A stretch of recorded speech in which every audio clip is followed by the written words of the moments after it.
Man, Donald Trump is being interviewed by everybody that I like, except Joe Rogan, apparently. Why is he not going on Joe Rogan? We all know why. Joe Rogan's scared of the backlash.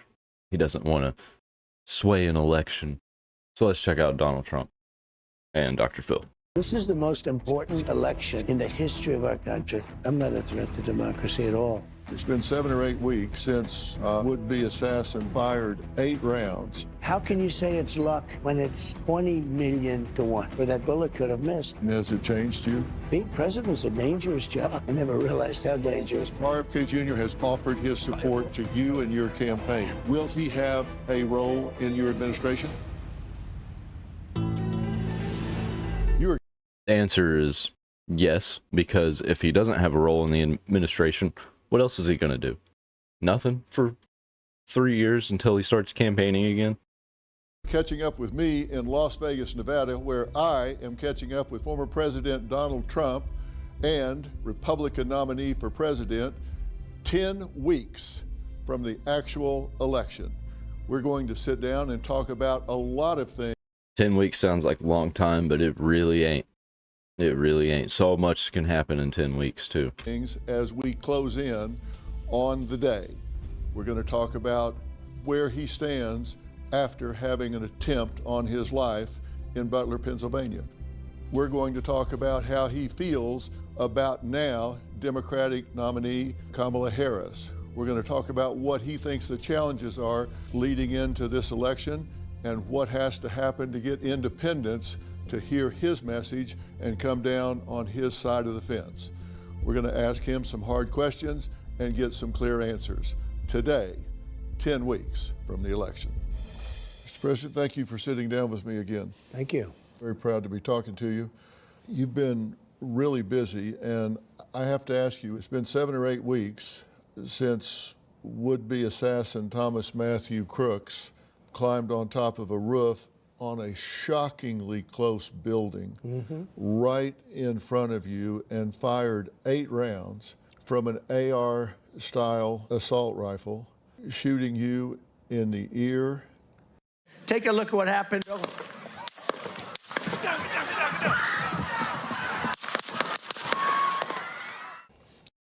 You see that lady smiling? I never noticed that before.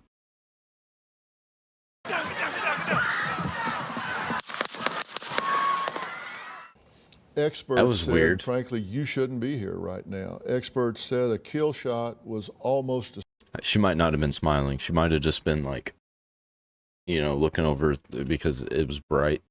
certainty.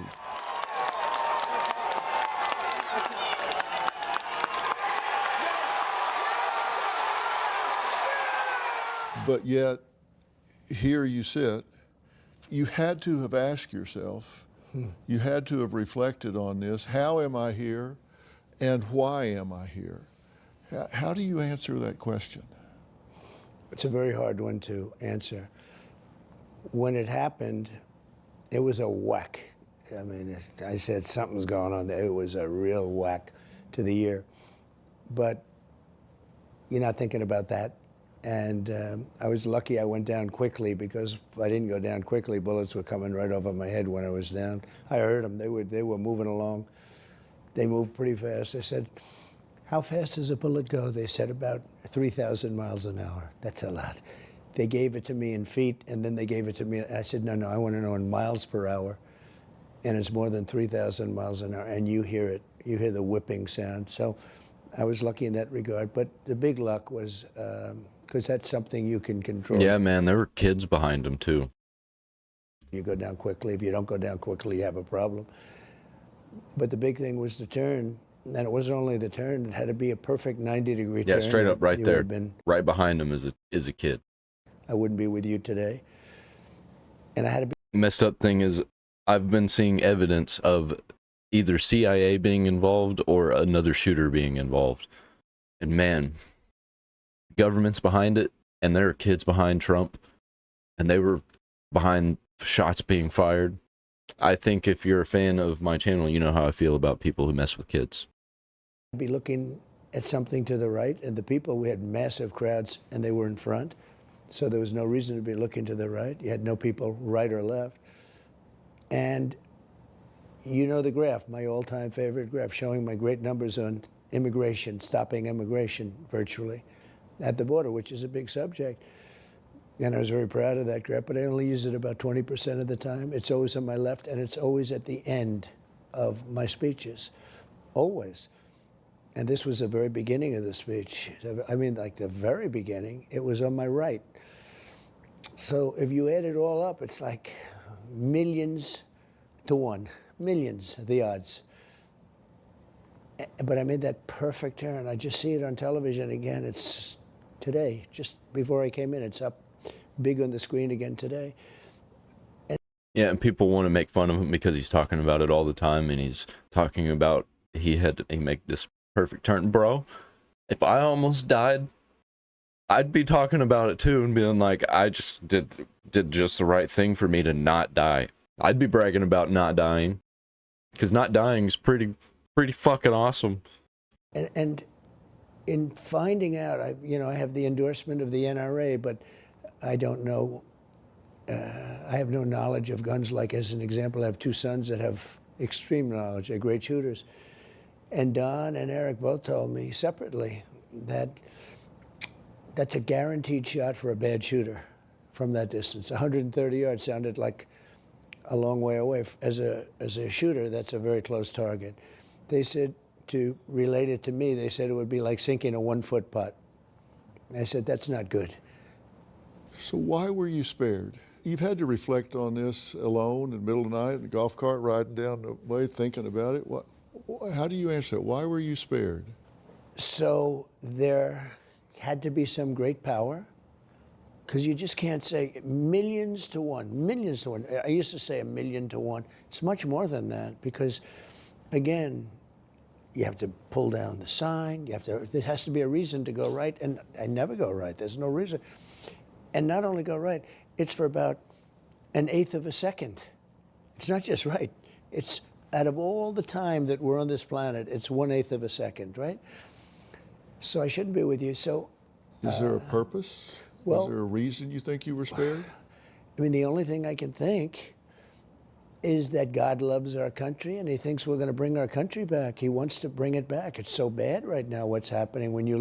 I feel like Dr. Phil kind of forced him into answering it like that. Don't like that. Look at the crime, the horrible things that are happening inside our country, and it can be solved. It can be solved fairly quickly. It has to be God.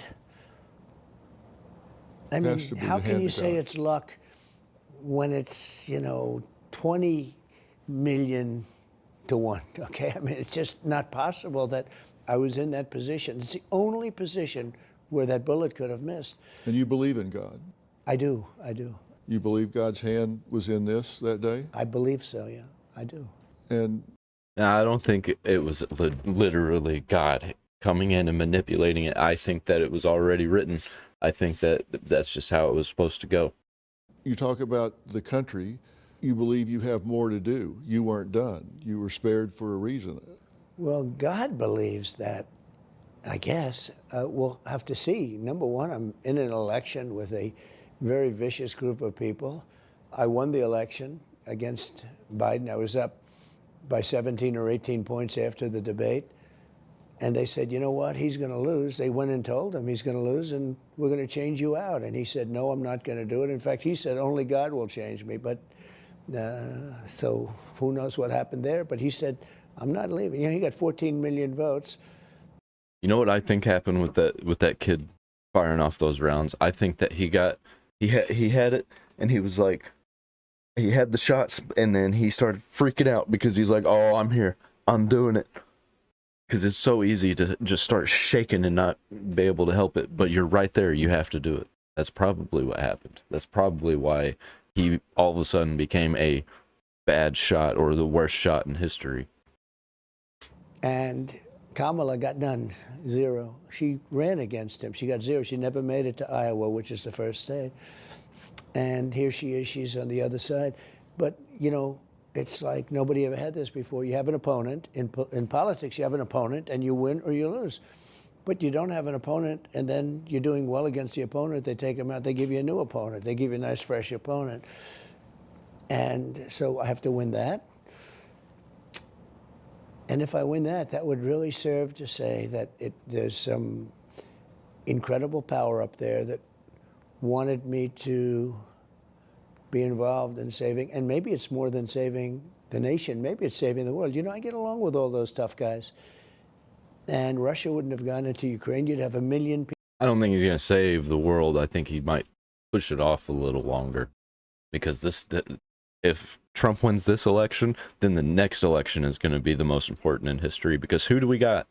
We already knew Trump was going to be running this time. We don't know anything about this next election. Everybody figured it was going to be Trump versus Biden. Biden dropped out. Also, we figured that People living right now. You'd have cities all over Ukraine. I mean, these magnificent cities with the domes and the golden domes and towers.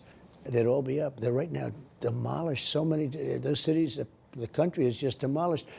Israel wouldn't have happened. October 7th would have never happened. Iran was broke with me. And I don't want them to be broke, but I don't want them to have a nuclear weapon. So you think you're meant to take those challenges on? You're meant to serve in that way? I don't know. I mean, I don't know. In thinking about it, it's beyond any of us, I guess, to really know that. But I can say that for that bullet to have gone along this path right here, and for that bullet to have gone along that path and hit the top of my ear, as opposed to any other place, would have been no good. And it traveled that path for a long way, you know, relatively speaking. That path was traveled for a long way. It killed a man. It killed a man behind you. It did. It killed a man, and it. Corey Comparatore, That's and right. it critically injured 2 others. Who thought they weren't going to make it? You know, the doctors said they will not make it, and they did. The doctors were incredible. You've been very attentive and involved with those families, and I understand a lot of support and help for those families has taken place. Well, we gave a friend of mine who's a pretty rich guy, was very moved by what happened, and he said, "Do you mind if I give Corey?" He called him Corey. Everyone calls him Corey now. Firefighter, great firefighter, fire chief of a small town. Volunteer, right? Volunteer, no substantial money, obviously. You know, they live comfortably. They love each other. They have a great family, beautiful family actually, but not money. And I said, "Good. What do you want to give?" He said, $1 million. He wrote out a check right in front of me for $1 million, and we presented it to the wife. That's more money than they have ever even thought about.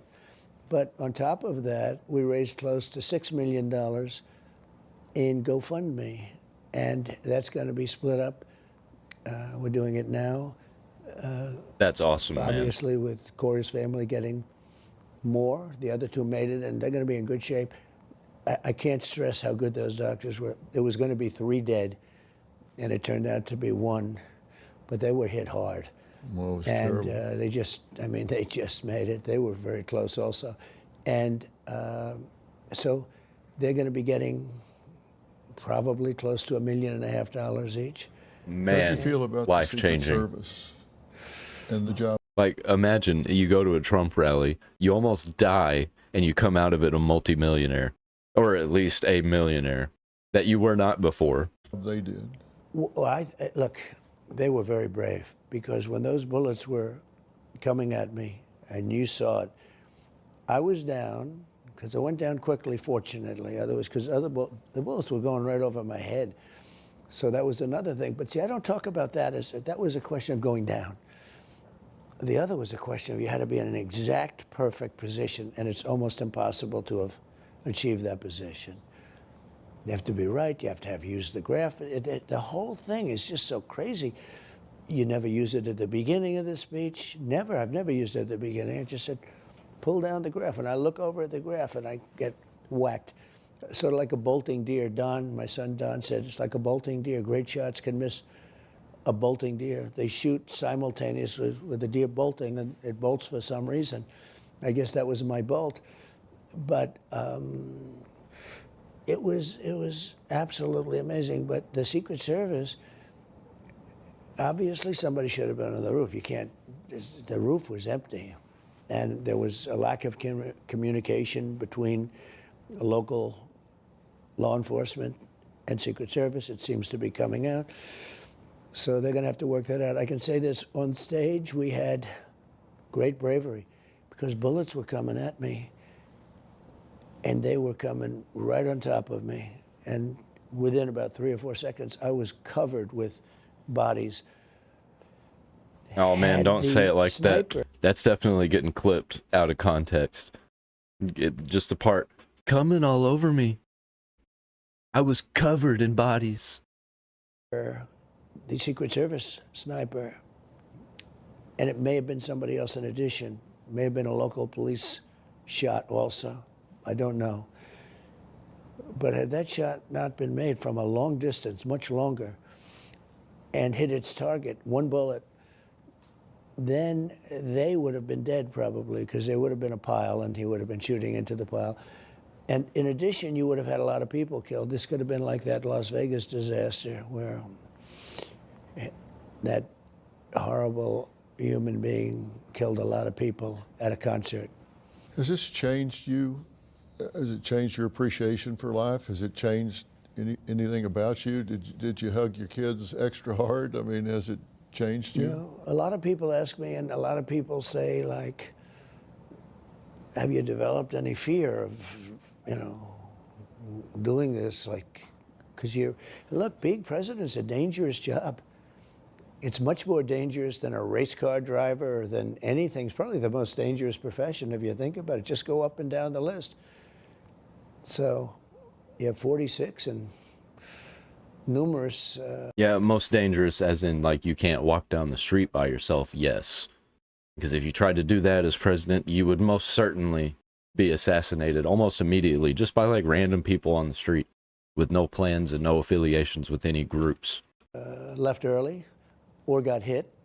It's a very dangerous job. I never realized how dangerous, but I was at the border yesterday and they were, it's a dangerous place. He allowed it.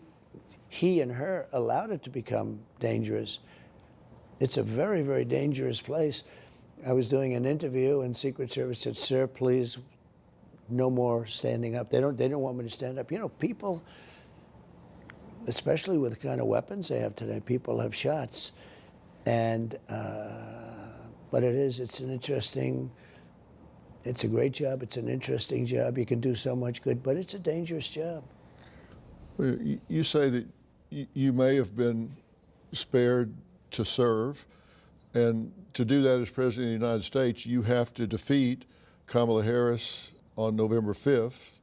First, what do you think of her as a person? What do you think of Kamala Harris as a person, just personally? She's a chameleon. She's going to be whatever she needs to be to get people on her side. Well, I don't know her. You get to know people when you watch them on television or when you see them and read them, and but. So you don't know her personally? She's a Marxist. Well, I can see by action. She's a person that wanted to defund the police very strongly, bailed out a lot of people in Minnesota from jails who did some really bad things. I saw that very loud and clear then when that took place. A lot of bad things. I mean, she's done a lot of bad things. There will be no fracking. There will be no drilling. She doesn't want to drill, which will mean our country is going to shrivel up. She wants to take people's guns away, and she wants to do it with executive order. Up and die. You can't run the country without fossil fuel, at least not for quite a while, because you don't have the power. They don't have the power. Yeah, you got to diversify the energy if you're going to get rid of your main energy source. All sorts of nice contraptions, but they don't have wind. Is fine, but it kills the birds. It destroys the fields. And you still have to have oil. Destroys the fields. What it does, you know how economists and they go over it. Wind is the most expensive energy in the world, and the environmentalists love it. Why do they love it? It kills all the birds. Walk to the bottom of a windmill and take a look. It looks like a bird cemetery. But you need the fossil fuel. She's totally against it. And you know, Nuclear politicians, when they're energy. against something early, that's where they're going to be. And if she got in, she would not allow fracking in Pennsylvania. She will not allow drilling all over the place. The only reason she's allowing it now is they were ending everything, and all of a sudden prices started to go up through the roof. And they say, go back to the Trump policy for a little while. But if she won this election, she'd go to things that won't work. The Green New Scam, I call it. And Me it'll be too. I very call it bad. that too. I think she'd be worse than Biden. Biden was the worst president in the history of our country. She's gone down as the worst vice president. I mean, she was known. Biden is only the worst because he just kind of let things happen and didn't do anything. He didn't really have his own points of view or point of views. Points of view. Yeah. He just went with the party. Kamala is the party. She is like the antithesis of the party. And she's disgusting, and she is a liar, and she is ugly on the inside and on the out. She's evil. 5 weeks ago, she was known as a joke. She was known as a terrible vice president. Laughed at, scoffed at. They wanted him out, but they didn't want her. They would have done anything to get anybody on the list. You know, they had a list of 10 people. And they put her on the list, and she came in 11th. She was the last on the list, actually, in terms of professionalism, in terms of everything else. Then all of a sudden they realized that's not going to be politically acceptable. They didn't want to do it. They didn't have the guts to make that move. And they ended up with her. And then the fake news media, of course, got right behind her. And at this moment, she can do no wrong. But if you follow politics and if you see what she said, she'll destroy this country with her tax increases and everything else. You don't have anything against her personally. No. You're just talking about her values and her belief. You don't know her. No, I don't. I don't know her. I don't know her. But these are things that she said then, but is she saying different things now about fracking and that? I know enough to know that she is legitimately evil and a liar, because I see it all the time. Trump's a liar too, but not the same way that Kamala is. Trump likes to lie, make himself, you know, he exaggerates, really. He doesn't really lie. He exaggerates. I've seen these people, I've seen Kamala straight up lie to one group and the next group say the opposite thing because they're trying to get people on their side. They don't really care about the policies that other people want because it's not the policies they're going to implement. That sort of thing, because the things you're saying she said, I've heard her say those things in the past, but is she saying different things now? Well, a lot of things, I would say 95, maybe almost 100% is totally different. She's like my policy. She's like energy and this. You know, we were energy independent 4 years ago. Today, it's a whole different story. But everything's changed. She's gone from no fracking under any circumstances. We're not talking a long time ago. We're talking about 3 years ago. And we're talking about when she was running. When she was running against Biden, and I guess they had close to 22 people. She was the first one to leave. She was out. She did very badly. That's why it's so crazy. She was last out of 22, and now she's the one that is running. And she's getting a free press. Her speech, when you examine it, was very bad for our country. She's going to raise taxes tremendously. She's going to force companies out of our country. You know, these are great international companies. They don't have to be here. They can be in other countries. You know that better than anybody. And if other countries, maybe in Europe or other places, are going to say, we're going to charge you 10% tax, and the U.S. is going to be at 54% when you add local and state taxes. I mean, they get paid for how much money they make. It's a simple business, very simple business. How much money is the company making? And if you're going to have to pay 54% here, you're gone. You're going to move to another country. They have some very nice countries to live in, and they're very loyal to their shareholders. They almost have an obligation to do it. So she's going to chase a lot of companies out of our country with what she's talking about. You've been commander in chief. Yep, everybody's going to go to El Salvador. She's been commander in chief on the border. As commander in chief, how would you grade her paper on the border? If you want to see more of our conversation, we have an app, Merit. Yeah, that's stupid. I hate paywalls so much. I hate paywalls. Maybe some early access, yeah.